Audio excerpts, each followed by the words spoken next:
So what we've got here, guys, is we've got 4 clubs here. We've got a pitching wedge of 52 degree, which is commonly referred to as a gap wedge, a 56 degree, which is obviously a sand wedge, and then a 60 degree, which is a lob wedge. Well, what we want to talk about with wedges here is learning how to control distance. And what we're going to do for, first off, for you guys at home, is to understand that your pitching wedge is usually, most clubs nowadays are about 45 degrees. Back in the day, back in the 60s or 70s like that, a pitching wedge was generally 49 or even 50 degrees. So it's gotten stronger, which is why you're seeing guys hit the ball a lot farther. So if you've bought in any club recently, probably within the last few years, that pitching wedge, like I said, is probably 45 degrees, which is why it's important to have a gap wedge. So if you're a person at home and you're like, yeah, I'm decent, moderate length, well, you're going to want at least 3 or 4 wedges. Because again, what I'm looking for from you guys is, where are you going to score? Are you going to score with a wedge? Are you going to make birdies with a wedge in your hand? Or are you going to make birdies with a 3-iron in your hand? So obviously it's going to be a lot easier with a pitching wedge, sand wedge, gap wedge, things like that.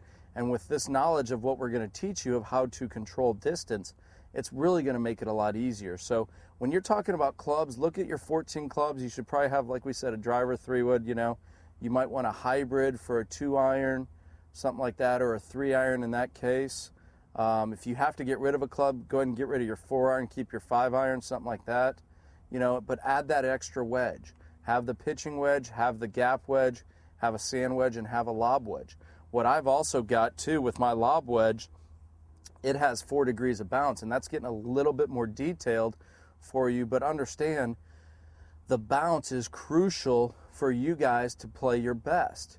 If you don't know what I'm talking about, then that should send off a light bulb, and to know that when you don't have a lot of bounce, that's good for places like Texas, where you have hard sand, you have tight fairways, they're hard.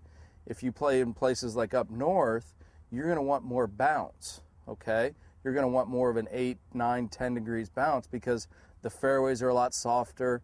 You have thicker rough, things like that. So what I've done with me, I've actually got a lob wedge with very little bounce. Okay, I've got 4 degrees of bounce, and then I've got a 56 degree with 10 degrees of bounce, which allows me to play out of softer sand, thicker rough, things like that. So choosing the right club is crucial to playing your best and to being a good wedge player. So how do we figure out what to do from here?